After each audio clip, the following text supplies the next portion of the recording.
And we are live. It is championship week. Big show for you guys today. Mr. 41 is in parts unknown, but hey, he's running things as usual, keeping us on schedule. Um, got a great show because don't have as many picks as people know, but hey, we're men of the people, so we try to get in what we can. But hey, we are going to start off with everybody's things, and we all know the three things Mr. 411 loves that we start off with. That's right. The man upstairs, Mr. 411 still believes. Oh, and it's the time of year. 411 still believes in Santa Claus. And yes, sir, the Dr. Sachs pick of the week. We all believe in Dr. Sachs running hot with his picks of the week. I said, Dr. Sachs, you got to give it. So it's one of our last college sports friendly wager time. People at Kohl's distribution center, people like Bo who's sitting at the grill doing some bacon rent shrimp wrap down on the grill, getting ready. I said, hey, got to give me the model. His model has Coastal Carolina plus 8.5. They are at the Troy Trojans. Hey, game opened up at -10. Sharps quickly batted to 8.5. So we want to get this number before it hits to the 7 mark. We want 8. We want 8.5. We don't want 7. We don't want 8. The maximum number is 8.5. So let's take the Coastal Carolinas plus 8.5. The algorithm loves that. Hey, you don't have to watch and say the Trojans look good, Coastal Carolina looks good. We don't care. The numbers say Coastal Carolina is going to cover this number. So hey, take the Coastal Carolina Chanticleers to cover 8.5 in the MAC championship for Dr. Sachs algorithm pick of the week.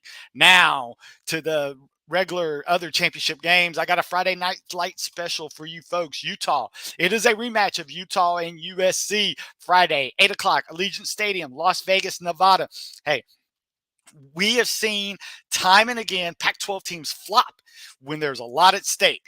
Heck, it just happened to Utah just a few years ago, and now the Utes can return the favor. If you remember the last time these two teams met, USC dominated the game throughout, but Utah found that their stud tight end, Dalton Kincaid, was a huge matchup problem for the USC, and they could not make the proper adjustments throughout the end of the game and handed USC their first loss. But I do believe that USC will certainly make the proper adjustments, and even though Utah will have to find other ways, they should still be able to move the ball up and down the field against the SC defense, unless they turn the ball over, which has not been very good statistically. But I believe Caleb Williams can single-handedly, he has that type of talent to single-handedly get SC into the national playoff. But hey, we know it won't be easy against the Utes, but hey, it's below that neat key number of 3, and that's the key number I always key on. If I can get under that field goal, and I'm going to take the better team who has more on the line, I don't think they're going to choke. Caleb Williams has been in big enough games, and I think they're going to return the favor and beat Utah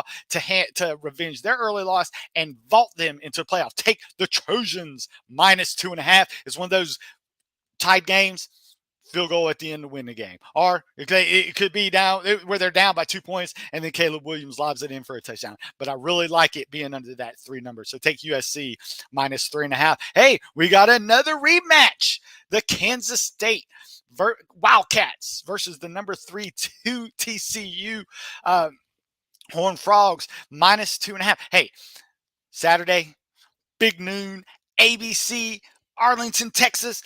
Hey, tell me if you've heard this before. It's very hard to beat a good team twice in the same season. Well, that could be the case with Kansas State. Since every team in the Big 12 plays each other, this happens every year. So this is the 11th time that the Big 12 game features a regular season matchup. Of the 10 previous instances, 6 were sweeps, 4 were split.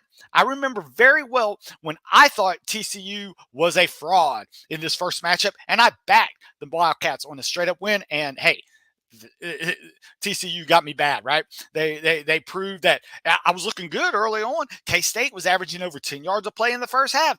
But like almost everything that happens, TCU makes a stand, has a comeback, which is the story of their season.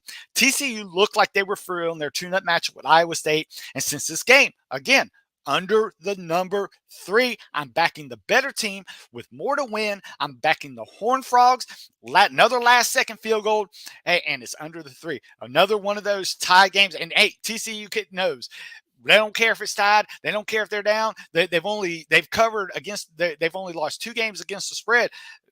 Calculator was right on one of them, but this one I really feel that I'm again better team, more on the line. TCU can cover the 2.5, so take the favorite again. Now on to my neck of the woods, SEC championship. We got the LSU Tigers against the Georgia Bulldogs. Georgia minus 17.5. Hey, Saturday, 4 o'clock on Georgia's home away from home in the Mercedes-Benz, Atlanta, Georgia. Only an hour and a half, 2 hours, depending on how you drive from Athens, Georgia. I don't think this one will be close at all, right? If Jane Daniels is not 100% and his ability to move is limited, forget about it against that nasty Georgia defense. And even after winning the national title last year, the fact that UGA didn't win the SEC title last year means a lot to the team, means a lot to the fans. Hey, we can just ask a rabid Georgia fan, Zach, part of the Sports Brother podcast. He says it means a lot to him. So when things matter, hey, let's just look toward Oregon and Tennessee. Big games that was on the Georgia schedule. Combined score 76 Georgia, opponents 13. Yes, basically a road game for LSU, and I think Georgia defense and an opportunity for Stetson Bennett to add to his legacy will be too much. This has 3 touchdowns written all over it. Take Georgia minus 17.5. And folks, we know what time it is on this next one. I've been looking deep. It is jackpot time, folks.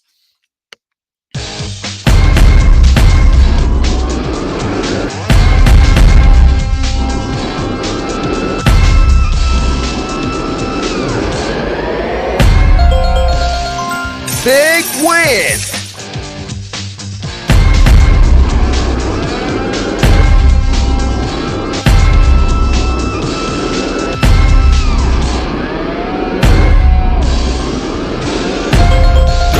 Epic win!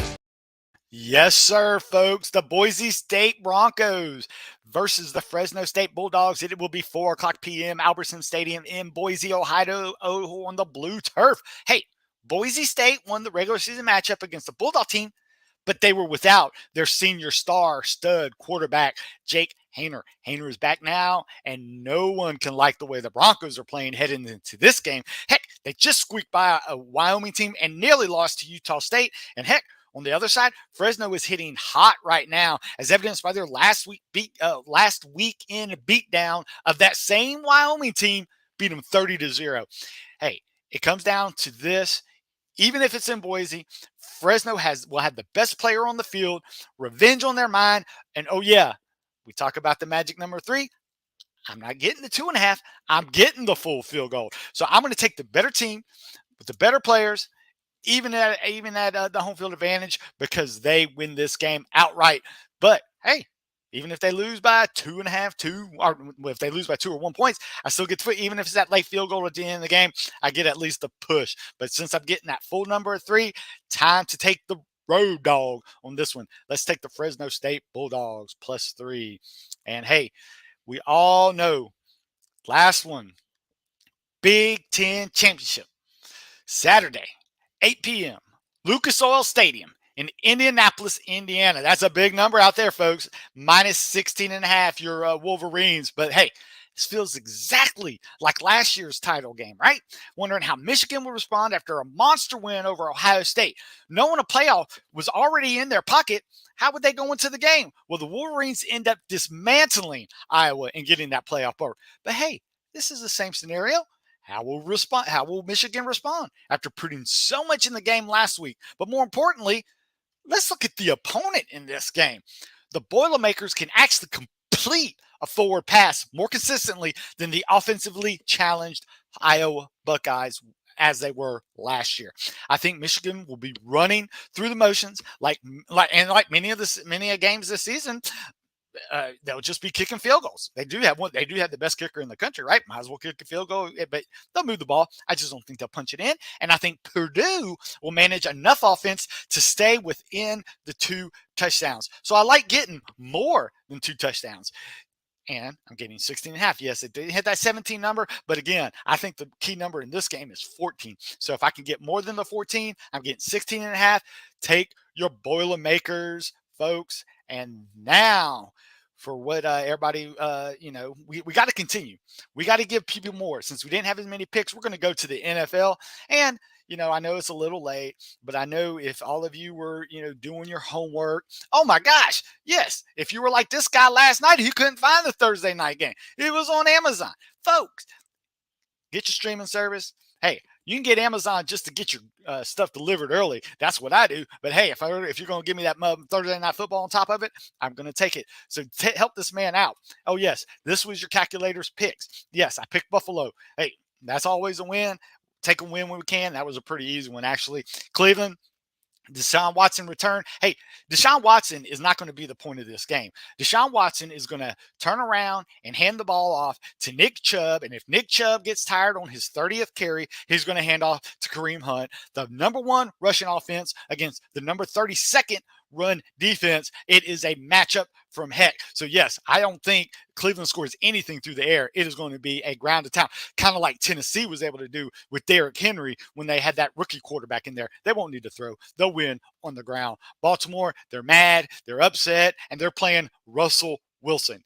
That's all you need to say. Baltimore wins easily in this one. Hey, I think what's one thing that Aaron Rodgers does every year? It's three things in life: death, taxes, and Aaron Rodgers beats the Chicago Bears. Take Aaron Rodgers to beat the they say Fields will return. It won't be enough. Aaron Rodgers will take care of business.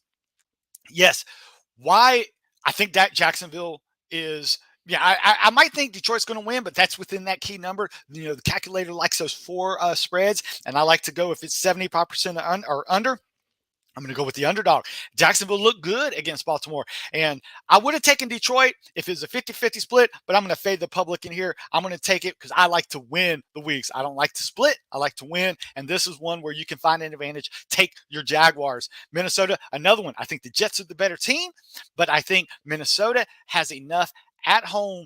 And Matt White, he's not going to the Hall of Mike White. I don't even know what his name is. That's how significant he is. I think Minnesota does enough. I'm not going to fade the public on this one. This is under the key number, but this is one where I'm going with my gut, and I'm taking the Vikings on this one. I think New York's flying a little too high with what they think is their newfound Hall of Fame quarterback. Yes, another one. This is a matchup, pure matchup. Atlanta. I think what does Atlanta do? They run the ball or try to do. They run the ball, except when they're on the 1 yard line against the Washington Commanders. Then they try to throw the ball and turn the ball over, but that's for another story.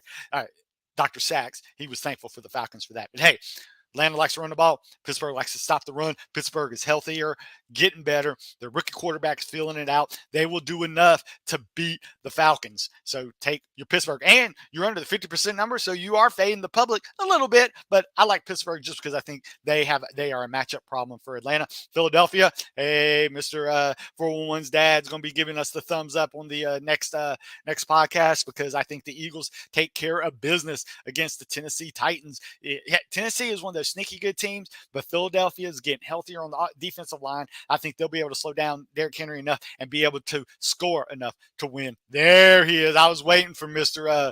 411's dad to come up with his thumbs up. He approves of the pick. Thank you, 411's dad. Love it. With Mr. Jones, I'll just call him Mr. Jones. All right. I like the Giants against Washington for the mere fact Heineke's on borrowed time. I know Dr. Sachs won't like this pick, but I just think Heineke, when you look at his interception, they have a stat that actually passes that should have been intercepted that weren't intercepted. Heineke leads the league in that in his past 4 games. Giants know how to blitz. Giants know how to catch possible passes that are intercepted. And I think Daniel Jones and Saquon Barkley will be enough. It's going to be one of those close games, but I think the Giants win this game at home. Heineke's on borrowed time. Hey, I think the pumpkin is about to hit midnight for the Washington Redskins. Sorry, Dr. Sachs. I hate to do it, but that's just what the stats show. I'm like you, Dr. Sachs. I like algorithms and all that, but stats show that New York should win this game. San Francisco, the most talented team when healthy. Yes. And look, the public actually agrees with me. You could say go with the high fly. Miami's kind of one of the same teams where I think at the time's about to come up when they beat a a more disciplined team that won't give them a chance to sneak away with a win. Tyreek Hill's banged up. San Francisco actually has a defense that can put pressure on Tua that he won't be able to find his speedy receivers downfield. And San Francisco has the offensive goods to score enough against Miami. Take your San Francisco 49ers. Seattle, we don't need too much of this. Rams bad. Seattle's decent. Rams, okay, we'll say Rams really bad, Seattle decent. I'm going with the better team in this one, and the public agrees. This one, folks, I'm going to change this. And the reason I say that, line just came in. The Sharps are actually, granted, they're going with Cincinnati. Kansas City's giving up 2 points, and a lot of people saying, hey, if I see Sharps taking points against Kansas City, they're at home. Hey, Mahomes could have revenge on his mind, but I'm going with Cincinnati. I'm getting a number going 81%. The spread's under 2. This is where you fade public. Big games where you can make a difference. I like Cincinnati to pick up the win. Yes, these aren't point spreads, but it's under 3. So Vegas says this is how much to pick them. So let's go with the home team against a team, frankly, where I'm sorry, Mahomes is struggling right now. And his receivers are, still nicked up. They can't find, the running games in and out, So, hey, and they're settling for field goals. They cannot settle for field goals. Jamar Chase is hurt, is told to be come back. Cincinnati is getting healthy on defense. We saw what they were able to do against Derrick Henry, and they have the goods to rush Mahomes, making things with Hutchinson coming off the side. I like Cincinnati. Things stack up well, especially since only 81% of the public's going against them. This is where you pick up your ground, folks. Chargers, they're just a better team than Vegas. I can't believe I'm saying that, but hey, we've all seen Vegas. Jacobs ain't going to be running for 225 yards, although the Chargers is 31st against the run. However, what happens when another team starts to run? Chargers bring in that extra defensive lineman so they can stop the run. It's just when will they start to stop the run? I think they'll invite the run a little bit later on. They'll do that bend no break. And I don't think David Carr will have the goods to put him over the top. So I'm taking the Chargers. I also think they'll score enough at the end of the game to win the game. Dallas, Indy, I'm taking Dallas is especially at home. Dallas is just too good on the offensive side of the ball and the defensive side of the ball. Not only to win, I think they win comfortably because Matt Ryan, we saw what he can do. He's a standing statue back there, and if he goes against a team that can get pressure without bringing the blitz, which Dallas can do, he's in trouble. Tampa Bay, even though I'm a Saints fan, I'm also a realist. Yes, they just turned the now.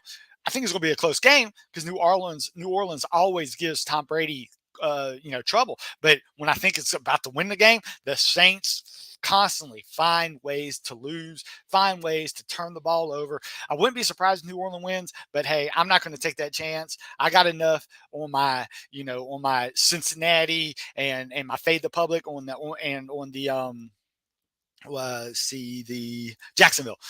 Jacksonville, I think I have enough to fade that I don't have to try and take a chance on New Orleans. So that is the thing. Now I had a request, folks. I had a request from a longtime listener, Bo, and his folks at Coles. They are a bunch of soccer fans. So you know what? One of the things that Calculator loves to do is usually we would come on here and we would break down our World Cup, with a show dedicated to itself during the summertime. But for some inexplicable reason, I can't stand it. Even though I love watching soccer during the day, I can't stand that it's running into football. But hey, I'm a man of the people, so Bo asked me. He said, "Hey, can you give us just some World Cup love?" I said, "I'll give you this World Cup love." Go USA. I picked USA in my soccer pool. Yes, a lot of people. Iran, one of the best teams in Asia and the Middle East. I mean, they were killing it in qualifying, and Gareth Bale, one of the best players in the world. Oh, there it is. Gotta love the World Cup. Gareth Bale, one of the best playing in Wales. The USA had a tough bracket. Yes, they didn't have the bracket of death, or the what people like to call, because they a lot of times they don't have that nowadays. But they were in England. I mean, one of the fifth ranked team in the world. What I like about the USA, I love the way Burkhalter picked his team. He picked a strong midfield, and his outside backs, Dest and Robinson. Those guys are studs. And when you can slow down wingers on opposite side, because that's always been our trouble in the USA, you have a chance. And I'm telling you, another thing I like about, and one of the unsung heroes is Dest, that outside right back. He puts pressure on him. Heck, we saw it in their goal to get them to the next thing against Iran. Des pulled up the field, nice cross. He's been crossing the game all day. And what I love about him is even when he gets rid of the ball, he's able to cover on defense because he's one of the fastest guys on the U.S. team. And another unsung here. Well, I guess he's not unsung. I've been hearing about him all the time. Tyler Adams, the captain of the NFC. He is showing he can play offense. He can play defense. Finally, we got a Mike Bradley replacement. I thought Kellen Acosta was going to take over, but Tyler Adams has proven that when he's healthy, he is the man for the job. Our midfield has been phenomenal. That's why we saw England kill Iran with all those scores. We saw them kill Wales, but guess what? They could not score on the USA, and that was the one thing they USA only scored one goal, but they were able to move on. They scored those timely goals, and now, yes, I love the USA's chances against the Netherlands. Everybody talks about the Netherlands. Listen, I watched all 3 games. I've watched every game of the World Cup, folks. So I'm just going by the eye test here. The Netherlands should have lost to Ghana. They were lucky to get that win against Senegal. Of course, Senegal is missing their best player, so I'm surprised they didn't get.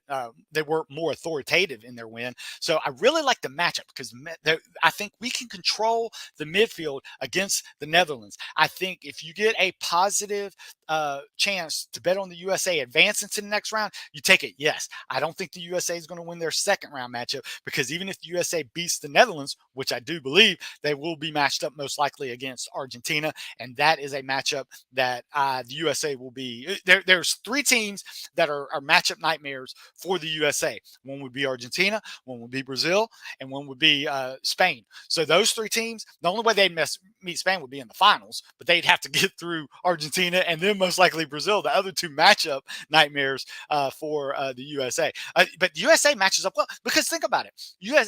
England, they're one of the favorites on the other side of the bracket, but they couldn't score against us. Tyler, our Johnson, the goalie, that was a great when he picked him because they thought he was going to be the not coming in, but when they made the announcement, Ball Culture picked him and he's rewarded him. He was in the Champions League, or not Champions League, the Nations League, and he won the Gold Cup. The 2 major things where the USA went along, beat Mexico. It's starting to pay off dividends right now. So I really like the matchup and the thing. But again, if you want my full prediction, I do think Argentina is going to win. Say calculator. Argentina lost to Saudi Arabia. I'm telling you, they saw what happened against Saudi Arabia. They made the proper connections, and then they had 2 easy wins against inferior with Mexico, beating Mexico and so forth. So I really like how that's working out. So Argentina, even if Argentina gets and play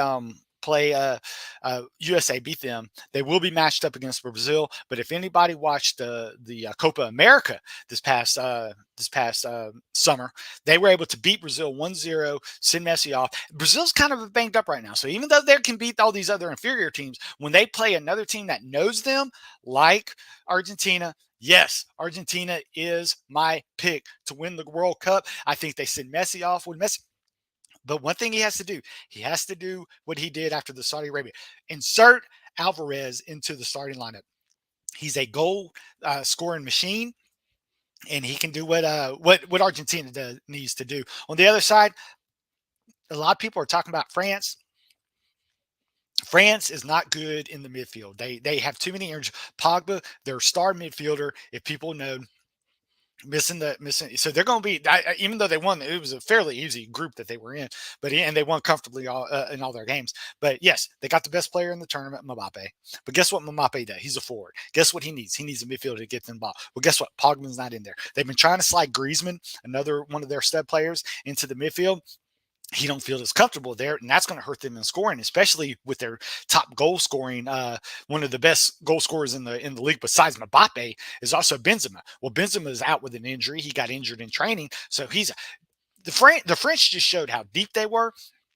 But if they play a team like Spain, who has that great midfield, they'll win. They play a team like England, who has 2 great center backs. Mbappe may be able to get around, but he's not going to get through. So there's just too many matchup problems that that's on their side of the bracket. They actually match up well against an Argentina. They match up well against Brazil, but guess what? Brazil and Argentina are on the other side of the bracket after this knockout round. Now they're going to have to play the Spains. They're going to have to play the Englands. So luckily for them, they won't have to play Belgium. And that goes to my next topic. The biggest disappointment of the World Cup, in my opinion, was Belgium. You can say, calculate, what happened to Belgium? They were like number 3 in the FIFA rankings. What happened to Belgium was untimely injuries. They had a lot of injuries right before the World Cup. Well, even though they were healthy during the World Cup, they still weren't fit. That showed in their last matchup when they had to get that goal against Croatia to go on. Conte, the number one scoring person in Belgium history, had 3 wide open shots at the goal. A header flood wide. He hit one right off the inside of the crossbar and defied physics somehow to where it bounced out, and another wide open goal as the defender missed the ball and he just miskicked it. So yes, sorry, and I'm going to give a moment of silence for the Belgium team. Okay, now that moment of silence over, you might say, why was there a moment of silence? This was probably the last Gold Cup that Belgium was going to have in what was termed as their greatest generation of Belgian players all at one time. Conte's getting older. He's not going to, and he kind of showed his age, even though he wasn't fit. But another 4 years, I think he's done. Hazard, one of their best players of all time, he got injured in the league and never came back healthy. His younger brother, he's a good player. Don't get me wrong, enough in the national team, but he's nowhere near what his big brother used to play. He's on the down. He won't be in the next World Cup. Bjorn, their awesome midfielder. He's going to be another year older, and he kind of tapered off a little from what I saw in the World Cup. And Witzel, their all-star holding midfielder, he's got, and they're the number 1 rated goal keeper in the world, Coutier for Belgium. The 2 goals he gave up in qualifying, he should have been, in my opinion, they were very savable. So yes, moment of silence.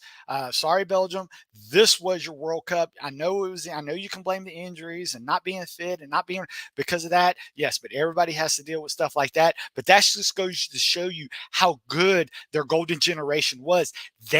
Belgium did not have the depth to replace when their best players got hurt. So yes, I enjoyed watching you guys while you played, but yeah, I think Belgium doesn't have the farm system of a France. They don't have a farm system of a Spain. Spain, they suffer through it, and hey, we're seeing it through Germany right now. Germany, another disappointment. I think Germany was more of a factor of being in a good group. But folks, I like it. I like the finals of I like England. I like playing Argentina in the finals just because of how they're constructed, and I take Argentina to win the World Cup and send Messi off rightfully as what would be the greatest soccer player. Probably not in our generation, but I think a lot of people can say he is the GOAT, which is the greatest of all time. So thank you guys for listening. I hope you enjoyed the show. I hope you can win your friendly wagers. And like me, I hope you can enjoy the World Cup in the midst of everything that is going on. So again, thank you for your time. I also want to thank you for Mr. 411 for I know he couldn't be here today on live, but he made everything right. Oh, that's right. Don't forget. That's right. Like, subscribe, notify folks, because even though the football season, friendly wagers for college, we will be coming back with NFL picks because we know the weekly pools can, try to keep that income flowing as well. So again, thank you for listening and hope you enjoyed the show, and see you later.